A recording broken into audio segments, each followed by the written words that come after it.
As we get started on another Real Talk 447, Ricky and I would like to thank our partners for the show, RockyMountainATVMC.com, Slick Products, ODI Grips, and Fox Racing.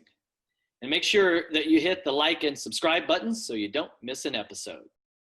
Said if you can't win, wreck someone who can. And Exactly. I knew I wasn't winning that. Why do people not get out of the fast lane? Every time I see that picture of you riding around with that big-ass fro you're wearing, I still get pissed. It was that night I said preparate, but I didn't say what I wasn't supposed to say, and that's A1.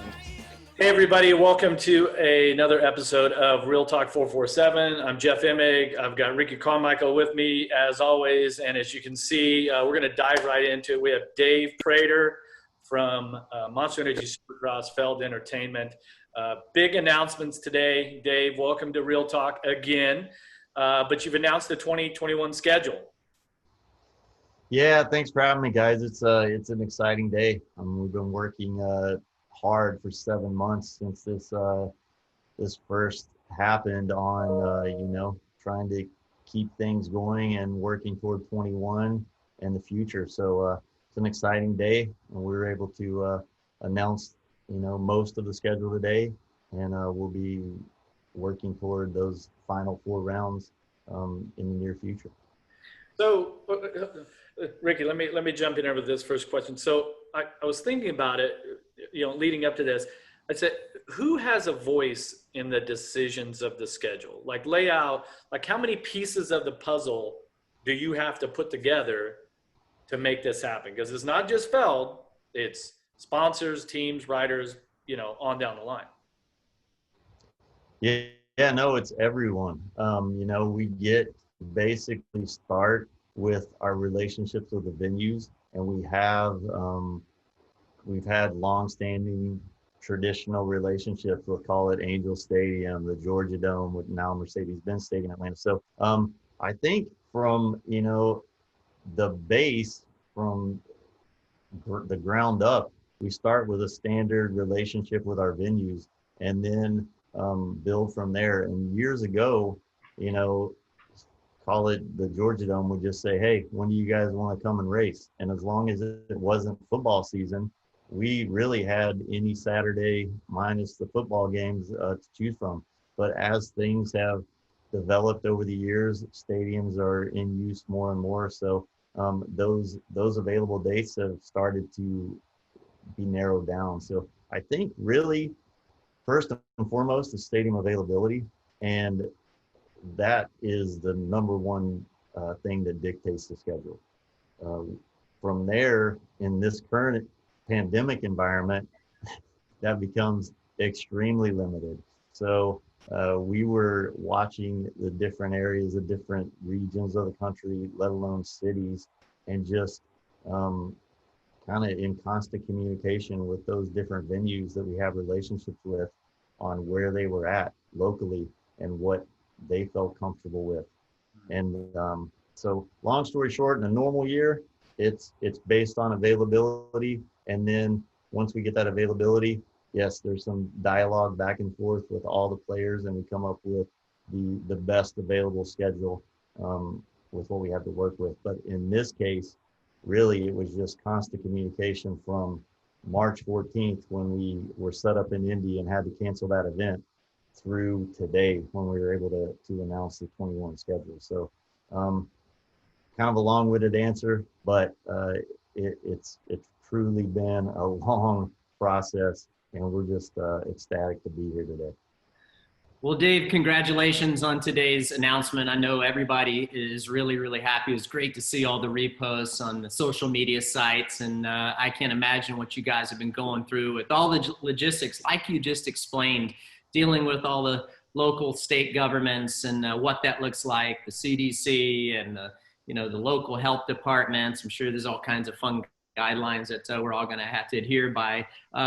I also want to say here that you guys did a fantastic job at Salt Lake City this past year for the 7 remaining rounds of the Monster Energy Supercross Series. The organization that you guys had coming there, I know it was a reduced crew, but man, the positive messages coming from how you guys handled that, how well you guys were organized was just something. So I just need to give credit where credit's due. Congrats to the whole Feld crew and everybody that was there, really paying attention and abiding by the guidelines that you guys sent out. That leads me to the question of like protocol. And what does the bubble look like? Is it going to be similar to what it was? Team personnel, is it different in different areas or different venues because of the different states that we're going to, or is it still a little early to tell as far as what the protocols are going to look like? Yeah, well, first, Ricky, let me just say I appreciate that and thank you. But as you know, it was a true industry effort. We were everyone there, everyone involved, as well as people who weren't there. MX Sports played a huge role in it by, allowing us to go over and go into their schedule. And then once on site, all the OEMs, all the athletes, yourself and the NBC crew, everyone was diligent and really, made it possible. So we had a plan and everyone in the industry executed the plan. So I think everyone should be proud of the fact that we were really the first major championship in any sport to finish our season during a pandemic. So we're going to take that model that you just kind of elaborated on, and we're going to carry that into 21. So again, there will be small changes and small things that, may be different. But for the most part, we're taking that Salt Lake City model and we're going to take it into 21. So you should really expect to see the same thing. We're going to be in functional groups. Race teams will be their own functional group. We'll split the Feld staff into different functional groups. The NBC production crew and yourself and the talent will be split up, similar to Salt Lake City. So you add a wrinkle into that. It's a huge wrinkle, but now we're going to add fans into the mix, and it's what we all want. It's what we all need. For those of us who were at Salt Lake City, it was fantastic, but I think we can all agree it's just not the same without fans. Fans bring the energy, and without them, it's just a different experience. So overall, we're trying to not really reinvent the wheel with every different city that we go into. So we're discussing different protocols with all 4 cities at the moment that we're going to be racing in. We'll obviously add to that once those April dates, actually 5 cities, including Salt Lake City, but once those April dates are added, we'll add to that. But we're trying to kind of take all those local protocols and mandates, put them together, and come up with one that we don't have to change from Houston to Indy or Indy to Glendale. So I think what you're going to see, just to make it in quick, easy terms, is really just a reinvention of what we did in Salt Lake. Yeah, so just to go over it with the people that are listening or watching that haven't seen any of the press releases or anything, start with 3 rounds in Houston on January 16th. So it's 16th, 19th, 23rd. Then on the 30th of January, go to Indianapolis for a couple of rounds, go to Glendale for 3 rounds, then 1 at Daytona, then to Arlington, Texas, where the Cowboys play for 3 rounds, and then some to be announced after that.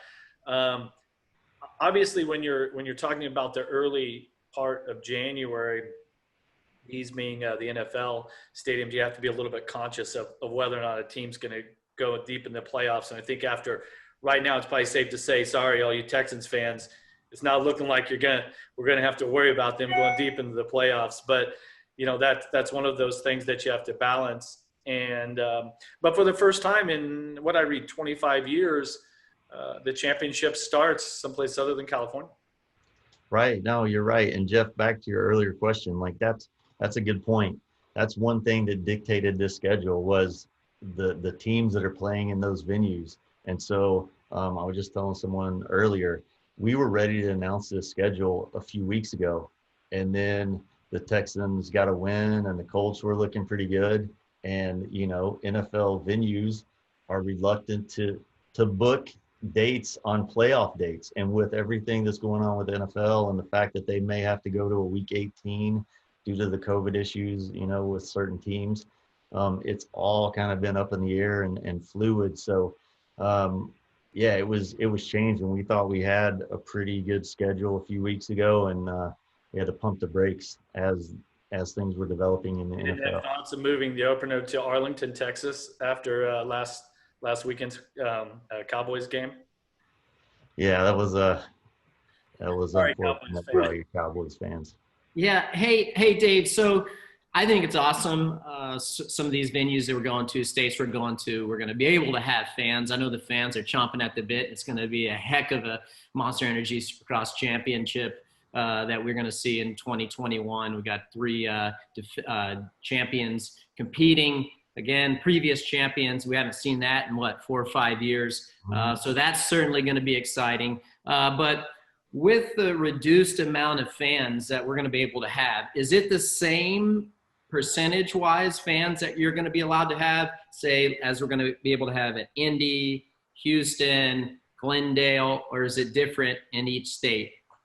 It may vary by 1 or 2 percentage points, but I mean, you're looking at anywhere from 20 to 25% capacity. So that's and it's in line with what they're able to do for NFL games now. So in Indy, if they're at 25% for Colts games, we're going to be able to be at 25% for Supercross. Hopefully that'll open up a bit and we'll be able to, increase that as time goes on, but I guess time will tell. But that would be which would be a plus for you, for everybody, if it opens up, that'd be kind of an added bonus for everybody. Definitely. So that's one of the reasons we chose to kind of draw a line in the sand at Easter and say, look, we need to get this schedule out for planning purposes for the industry as a whole, as well as us.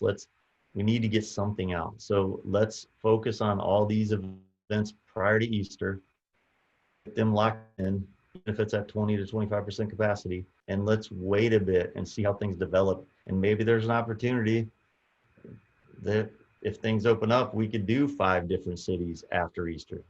You never know. So we'll be ready either way. We'll be ready if we've got to go to another 3 race residency in 1 venue or 2 venues, or if we can go, 5 different events on 5 different Saturdays. So I had thought about coming to one of the final rounds of the championship earlier this year. And I was on the phone talking to JH, and it's like, hey, if you don't have an official job there, there's no spectators at that event. Okay. So the landscape will be a little bit different now, knowing how big of a part, how big a role the pit party plays in the whole Supercross experience for the entire day, for the families, for the fans, everybody. Salt Lake City was none, right? Nothing. Right. Is there any plans for something like that, or is it still going to be on a bit of a lockdown, go to your seat type situation? No, so it's our intention to have FanFest. What FanFest looks like, we're still working through, because obviously we've got 5 different venues, 5 different sets of local laws and protocols. So we're working through that right now, but it's our intent to allow fans into FanFest, and maybe not next to race teams, but close to race teams, where they could maybe catch a glimpse of Eli Tomac or Ken Roxon, but be within a safe distance. So we're keeping not only the athletes safe, but the fan as well. So that's our intent. We're working through that plan right now. It's going to be, like I said, it's a big challenge, because we know what to do as far as the bubble goes. We did in Salt Lake. We found out some things that worked. We found some things that didn't. Now we're going to introduce a whole new element, which is a huge element to introduce. And so we're working our way through it, but it's our intent, and I'm confident we're going to be able to give the fans an experience within the FanFest that it may not be, 2019 or 2020, but given the circumstances, it's going to be a great day. The United States Motorcycle Coaching Association connects riders with the best certified coaches to elevate their riding experience and improve their skills. A safe learning environment is the first step to good coaching, and all USMCA certified coaches uphold the values and code of conduct of the USMCA. Our coaches have cleared a national level background check and are CPR and first aid certified. Log on to motorcyclecoaching.org, type in your zip code to find the coach nearest you. Dave, you mentioned a little bit about Easter, and then we'll have, five rounds to go after that Easter break. Do you have an internal deadline, and do you have an idea as to, your plan of where you guys are going to finish up the last one? Well, we know we're going to Salt Lake for the final, which is awesome, and that'll be a lot of fun. But do you guys have kind of an idea, and when do you want to release those dates? Yeah, so we have, honestly, the idea minus the Salt Lake City round. So there are 4 rounds that are really wide open. So first and foremost, all the venues that we could not race in this year due to the current restrictions, we're working with them right now in hopes that things will open up once we get to April, and we can do at least 1 or 2, if not the other 4.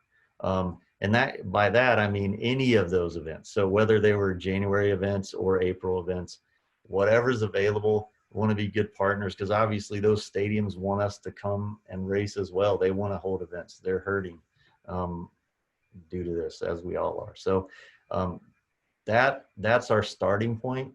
And I'd love to tell you we have it narrowed down to a handful, but we don't. All of those folks are really in similar places. So we're going to have to continue communication with them, and we'll figure it out as we move through December and into January. But our internal deadline is mid-February to announce that. So we hope that we'll be able to announce it prior to that, but we want to give everybody at least 6 weeks to get ready for those 4 rounds.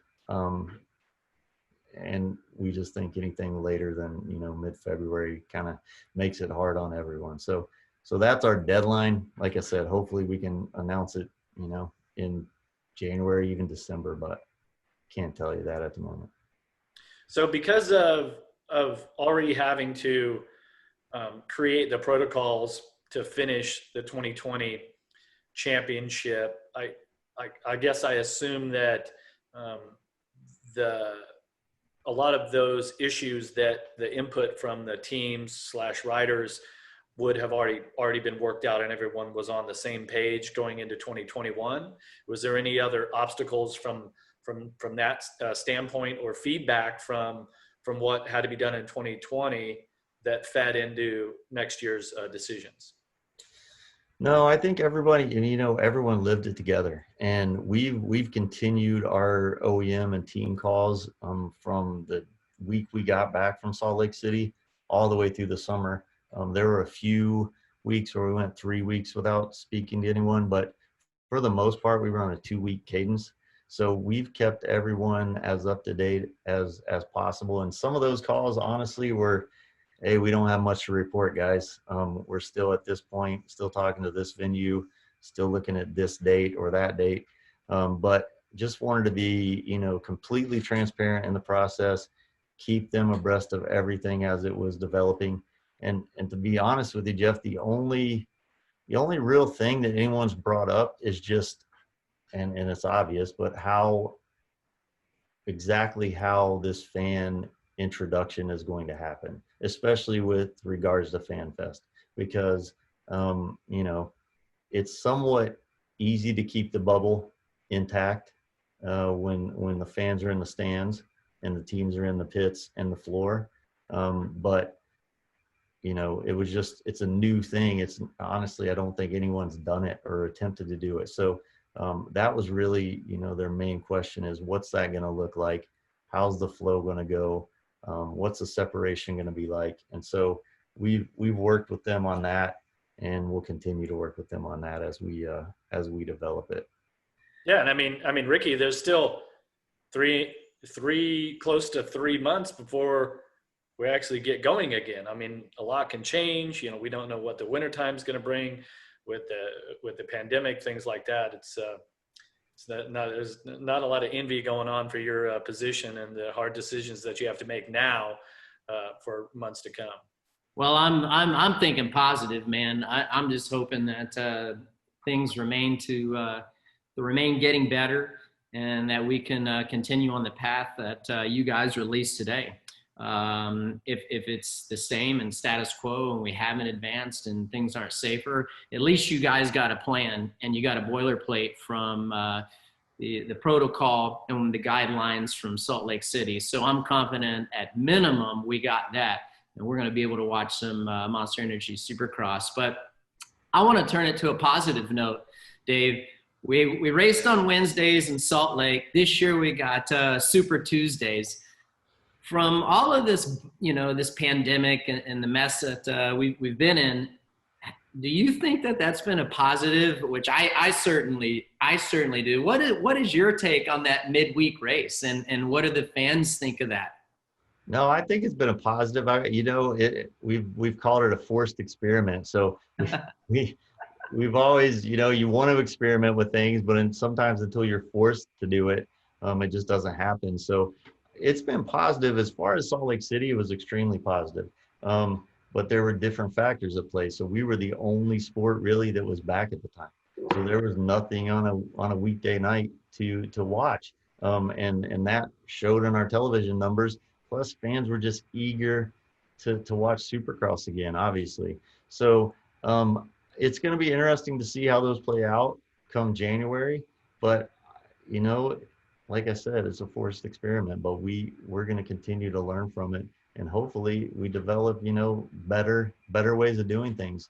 So I think the only negative that me personally found was, especially in Salt Lake, where it was 7 races and you were getting weekend, midweek, like when it was all over, it was double. Like I noticed, I was like, you were getting such a cadence going and you were getting it so often that when the championship was over, it hit me twice as hard, because I was like, wait a minute, I was used to getting 2 races a week and now I get nothing.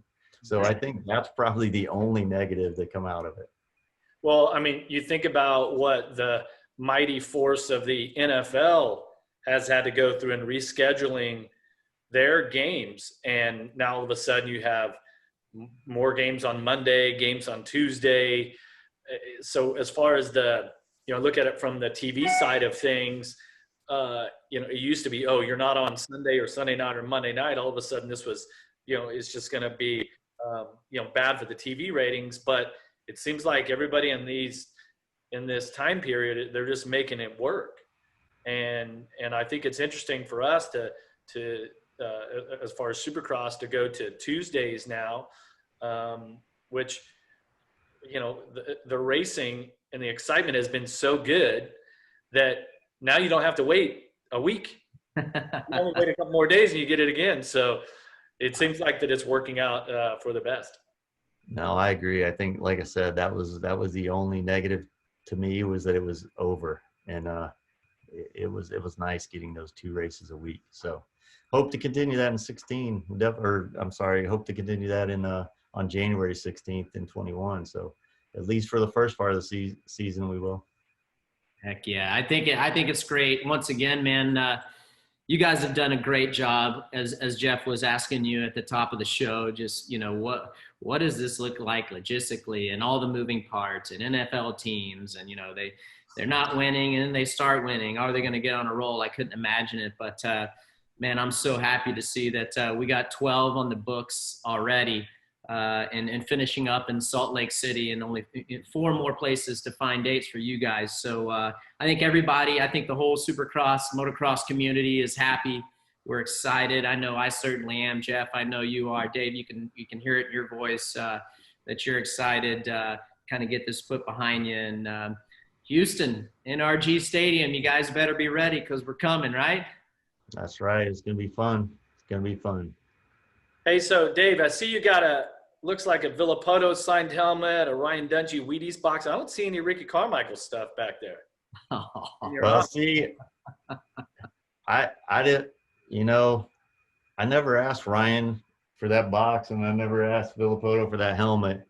But RC, I've probably known him longer than anyone else. So, and I don't want to ask him for anything. Well, hold up now. Where's that Seminoles helmet I gave you? I do have that, so I didn't want to bring it up because I'm sure there's a few people out there. But yeah, we got that. There we go. Now we're talking. All right.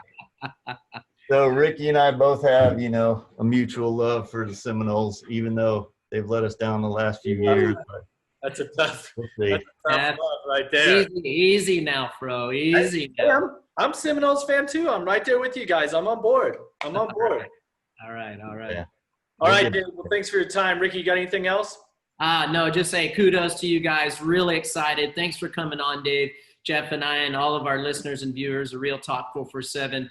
We appreciate it. This is going to be a lot of fun watching the East Coast guys with the 250, taking a crack at it first. This is going to be a first for them, opening up the series. So a lot of fun, and can't wait to get it going. All these boys, stay safe, work hard, and you're going to get to display your talents here before you know it.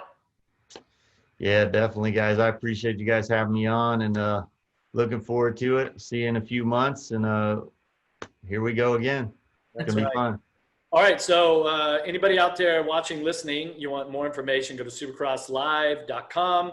All these social media feeds are the exact same.